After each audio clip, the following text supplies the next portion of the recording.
Hi, hello. The HBCU effect isn't real. Oh, they may say I'm a dreamer. No, I ate that. I don't know how you're gonna digest that information, but girl, that ain't real. That's not real for your freshman year, at least. As someone who has experienced their freshman year of college at my illustrious HBCU, the illustrious North Carolina Agricultural and Technical State University, can I get a Aggie Pride? I already know you saying it. You will not be fine shit your freshman year. Well, you could be fine shit, but this ain't your peak. This is not as fine as you're gonna get. Look at that mountain on my face. That's how you know I speak the truth. Because when you're living in a dorm, you know how hard it is to. It's not really hard. It's just tedious. Your personal appearance is, especially when you're just trying to get to class. I might pop out with some makeup every once in a while, but that can't be every day. Why do you expect that to be every day? I know I go to North Carolina A&T, the illustrious, so everybody around here is either in couture or Verge. So everybody be, people be on 10, like on time, outfits, peak. Chances are, if you know a fashion student, they're probably wearing jogging pants and sweatshirts on a daily basis, and they pop out every blue moon. Don't let social media fool you. It's not real. At the end of the day, I love my HBCU down. Sometimes at HBCUs, we get a little too caught up in the aesthetic, okay? We too caught up in the aesthetic of an HBCU that we forget the C part and the U part in HBCU. This is a college. You are in you pursuing a degree, okay? You can be fine shit while pursuing a degree. That can happen. But I'm just saying, if you over here and you crumbling because you not fine shit, baby, you got 3 other years to become fine-ish.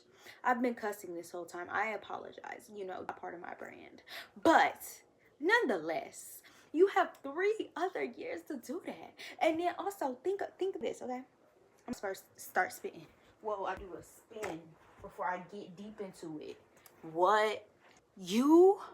I found point. Never mind. You, no matter what, say you looked at a picture of yourself freshman year of high school versus the picture of you your freshman year of college, you're gonna be like, oh my gosh, why was I walking around like that in high school?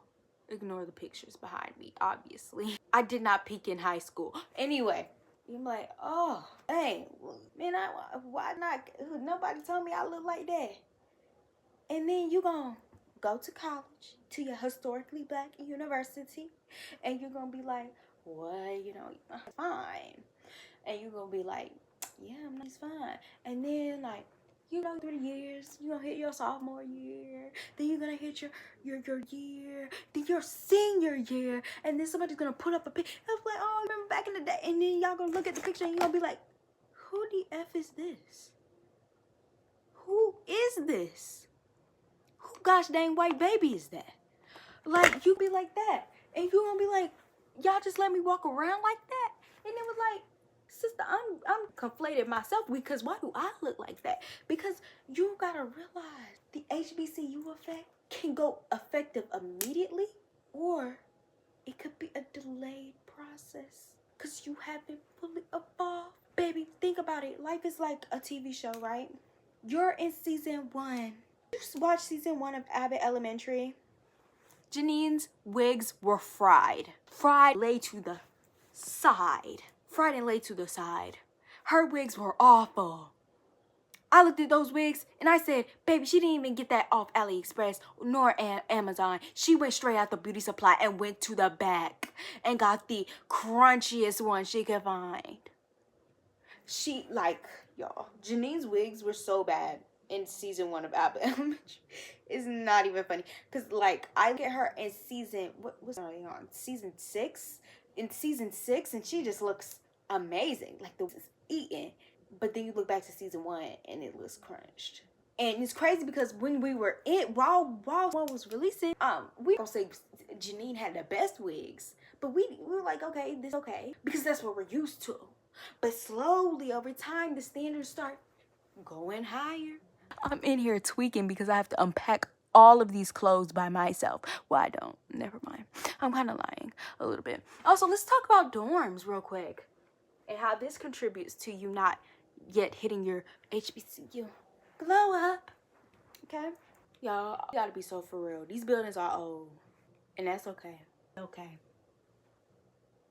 But when somewhere is old, you gonna look kind of old with it. You gonna look a little old with it, and it is okay. You gotta accept, be who you are for your pride. I know, y'all.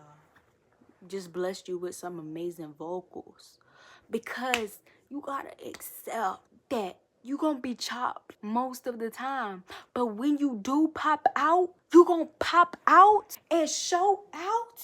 You gonna be like, oh my gosh, I'm so chopped right now. Oh, who's that on the phone? Hello? Oh, pop that thing, let it clap. Bad. Transitions turning into a very attractive version of myself. What? Oh my god, girl, you just popped out. What? That's gonna be you. And I see your future and it's bright. You know, pay me. Now you gotta cash out me $15 because I literally just foresaw the future. Okay? So what I'm trying to tell you is, if you're coming into an HBCU expecting to be absolutely ravishingly fine, or even just a college in general, if you come up in here thinking you gonna be whoa, peak, girl, you ain't hit your peak yet. Go ahead, calm down. You a little fast, a little hot in the butt. Calm down. Sit down for like 5 minutes. You gonna be good.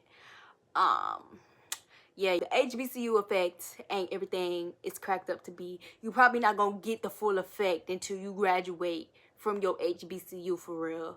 So, your skin. Thank you. This has been Kylie Ariel, and you just heard some Yap Sessions from the Soul. Peace out.